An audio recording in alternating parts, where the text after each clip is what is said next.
Okay, so this is about the inspector. How does Priestley use the character of the inspector in an inspector calls? What ideas does the inspector represent? What are some key scenes for this character? How does Priestley present this character? And why does Priestley present him in this way? So the inspector has probably the most important speech of the whole thing.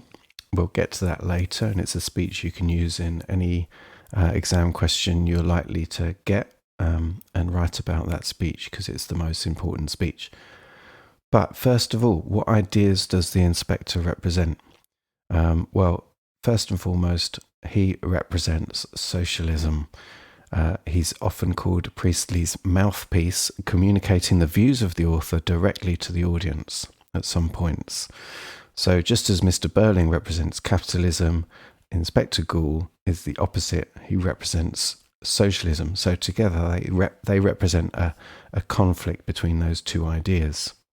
Again, these are not real people in the play. They're characters invented by J.B. Priestley, and they just consist of the words on the page.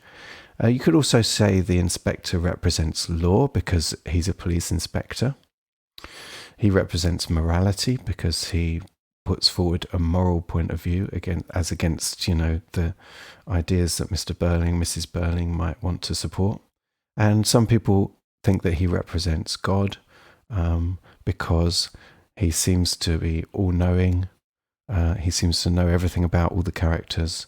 And also there's some language that we'll look at later on that he uses that sounds quite religious. And we'll get to that later on. So the first thing to consider is the way the inspector comes into the play. He's not there at the start of the play, of course. He comes along a bit later. And this is all very symbolic. So you can write about this as being symbolic. So he originally comes in because the doorbell rings and Edna, the maid, comes in and says, an inspector's called. So the doorbell actually interrupts Mr. Burling's big speech at the start of the play. And this is symbolic of Priestley interrupting or disrupting the capitalist system with his socialist character, the inspector. So this is in the stage directions when the inspector arrives. Let's have a quick look at that. This is where we find the speech that Mr. Burling's making. He's talking about, this is the bit to be aware of. Just as he says these words, we hear the sharp ring of a front doorbell, and that's the inspector. So he's saying a man has to mind his own business and look after himself and his own. And it seems like just sort of thing Mr. Burling would say, but actually that is, in one phrase, the essence of the capitalist way of thinking, that a man has to mind his own business and look after himself, and his own comes second, his family. And that's Mr. Burling's way of thinking, but it's also capitalist mindset, the capitalist way of seeing the world. You look after your own business, you look after yourself, and you don't look after other people. And symbolically, the doorbell is rung at that point. It's a stage direction. It's a sound effect. That's the method that Priestley's using to interrupt Mr. Burling with a doorbell. And that is the inspector arriving. When he enters, the inspector enters, this is the first description of him. It says he need not be a big man, but he creates an impression of massiveness, solidity, and purposefulness. So massiveness, solidity. Very important that he is strong. He's going to be hard to shift. He's going to be hard to move. He's massive. He's solid. He's not going to fall over at the merest push. Notice the emphasis on his weight, or the way he speaks weightily and has the disconcerting, off-putting habit of looking hard at the person he addresses. So he's quite an intimidating sort of character. He's not a pushover. That's the point of this. He's going to come into this fight with Mr. Burling, and he's not going to be easily pushed over. It's worth pointing out as well, right at the start of the play, the lighting. This is well worth remembering. The lighting should be pink and intimate until the inspector arrives, and it should be brighter and harder. So that's Priestley again using a method the lighting in the play should be brighter when the inspector arrives, because at this point everyone's under the microscope, everyone's being looked at very closely, and it's this way the inspector has of looking at people, looking hard at the person he addresses before actually speaking. Okay. So that's the doorbell, and that's the stage directions when he comes in. The other thing to mention, I've got a picture here of the telephone, because the doorbell, when the inspector comes in, that method is echoed at the end of the play when the phone rings. And the phone also interrupts Mr. Burling when he's celebrating the fact that he's got off the hook and that he's no longer feeling responsible for Eva Smith, because she doesn't appear to have died after all. The phone rings, and it's the same idea, a symbolic interruption to Mr. Burling's way of thinking, to the capitalist way of thinking. The next idea to think about is, kind of mentioned it already, but this is a key term here, that Inspector Gould is a foil to Burling. So that means that he comes into direct conflict with Burling, and that shows the contrast between the two characters and shows us something about both. So they are designed, those two characters, to come into conflict. Just a quick example of that from the play. So, for example, when Mr. Burling's talking about how he sacked Eva Smith and they wanted the rates raised so they could average about 25 shillings a week, I refused, of course. Why? The inspector says. And Burling is surprised to hear that. Why? Someone asking him why he did something in his business. He's not used to people questioning what he does. He's not used to that. Never happens. He does what he wants to do. It's his business. So the inspector says, why did you refuse? Inspector, I don't see it's any concern of yours how I run my business, is it now? It might be, you know. I don't like that tone. I'm sorry you asked me a question. And then this is the key thing here is, the inspector says, it's my duty to ask questions. But notice the back and forth, this kind of lines going back and forth. They're arguing with each other. Inspector says it's my duty to ask questions, and Burling says it's my duty to keep labour costs down. So this is not just the inspector being a policeman and asking questions, and Burling being a capitalist and keeping labour costs down. This is those characters representing the whole of society. So the capitalist keeping labour costs down. We've heard before with Sheila and talking about cheap labour. That is what he means there is how much he pays people. It's my duty to keep wages low, is what he's actually saying. The inspectors, he's saying it's my duty to ask questions. It's his duty to question that. Why should wages be low? He's asking in a way. Why can't these women earn a bit more money? Why is that so wrong? And of course, the reason it's so wrong to Mr. Burling is he wouldn't be as rich then. And that's the fundamental disagreement between capitalism and socialism being played out with these two characters. Next idea. Oh, sorry, I missed this quote. This is a nice quote. It's better to ask for the earth than to take it. So this is what Inspector Gould says to Mr. Burling. Burling's saying, you know, if you don't come down hard on these people, they'd soon be asking for the earth. And again, that's that conflict between capitalism and socialism. Burling's saying we can't have people asking for more money.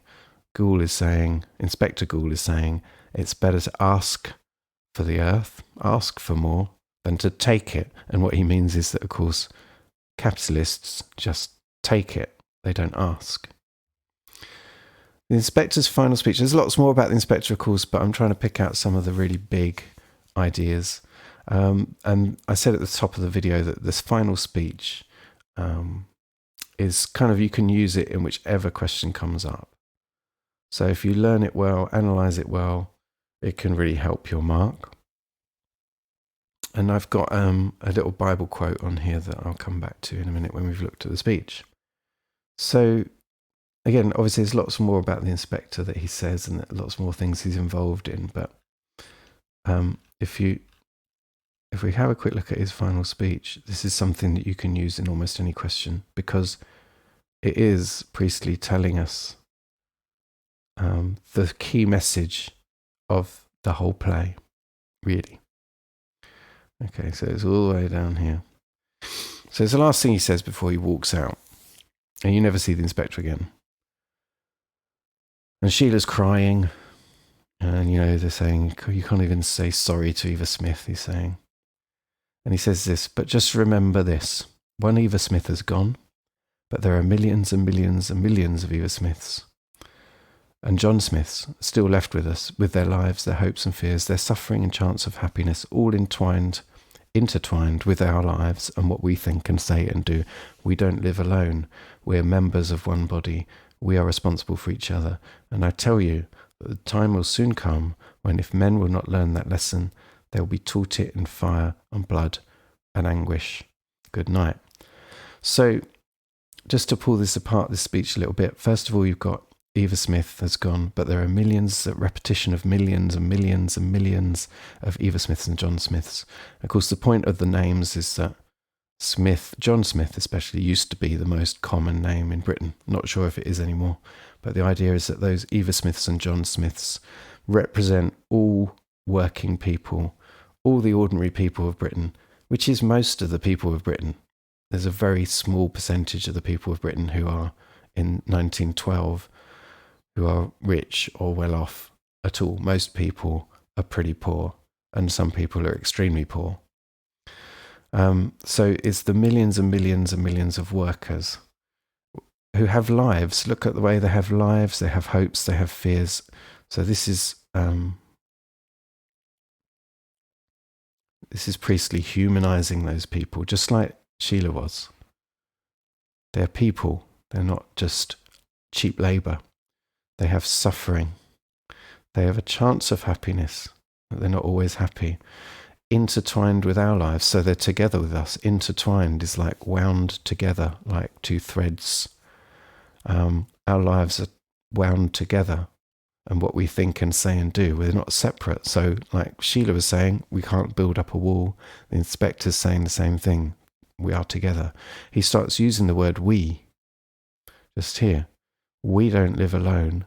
And this is the kind of bit that sounds a bit religious. We are members of one body. So maybe Priestley's trying to appeal to Christian members of the audience and Christian feeling generally, because he's using a Bible quote, essentially. If I just have a quick look back at this, it's the King James Version. This is Romans chapter 12, verse 5. So we, being many, are one body in Christ, and everyone members one of another. So one body and members, it's very similar language to the speech. We are responsible for each other, that word we again. And I tell you that the time will soon come if men will not learn that lesson. That's important, that phrase, because this play is what you would call a didactic play. So it's about teaching you something. It's supposed to teach you something. Priestley wants to teach you something. If men will not learn that lesson, they'll be taught it in fire and blood and anguish. Fire and blood and anguish. I've got it on here. Look. Fire and blood and anguish are three words you should commit to memory very, very, very, very emphatically. Make sure you do, because that's a really great metaphor, but it's also supposed to be taken literally. So in the metaphorical sense, the inspector's saying you're going to go through hell. Fire, blood, anguish. Anguish is like being extremely upset and feeling terrible about something. Anguish.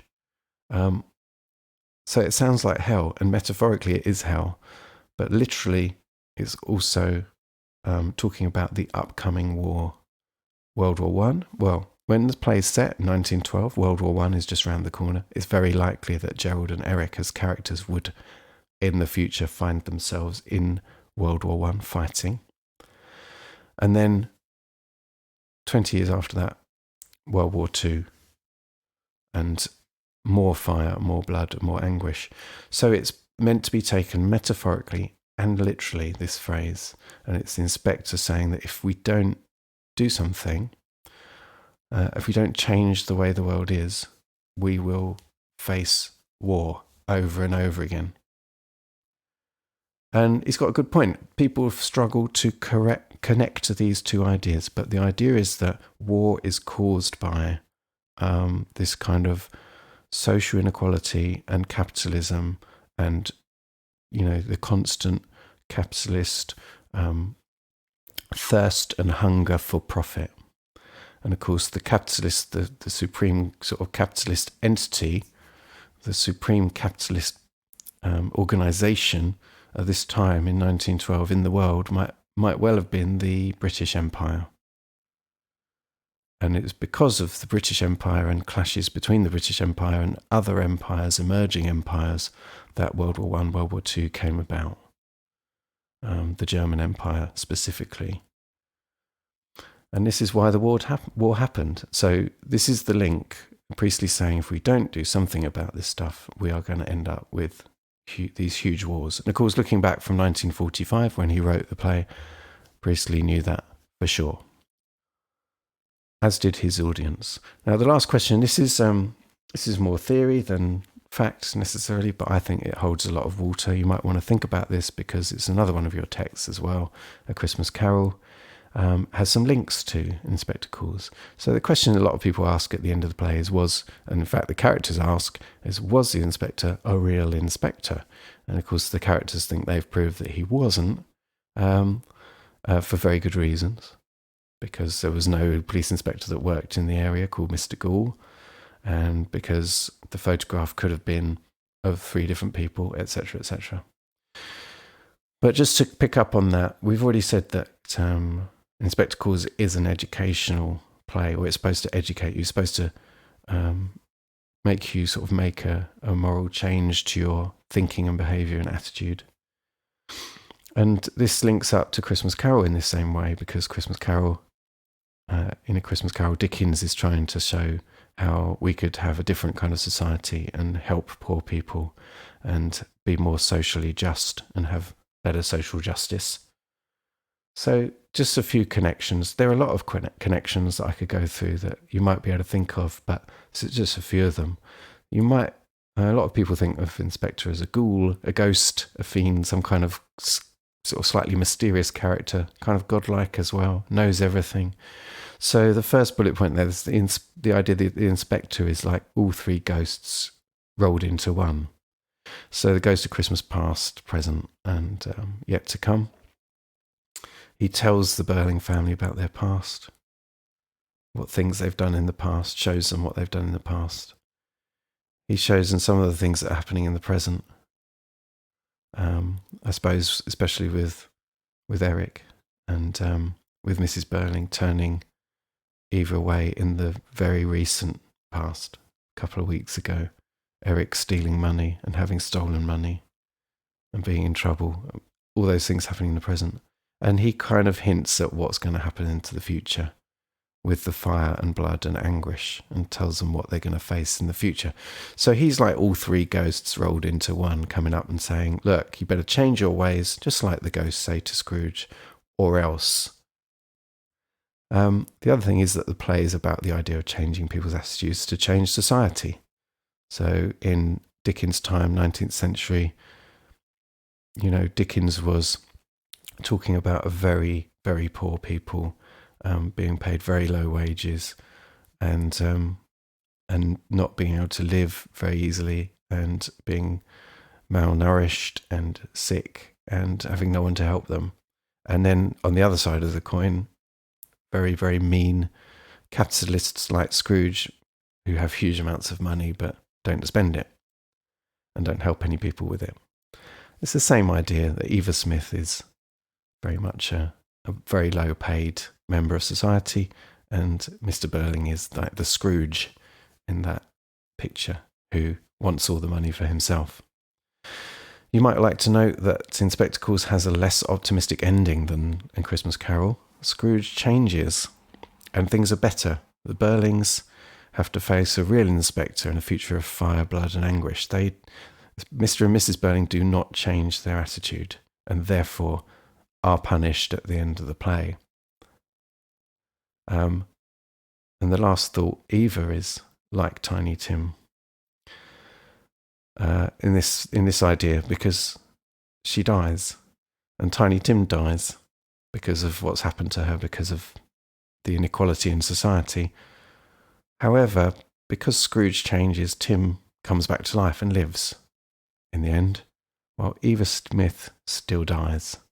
And that's, I suppose, the tragedy at the end of Inspector Calls, is that because the Burlings reject change, someone still dies at the end of the play.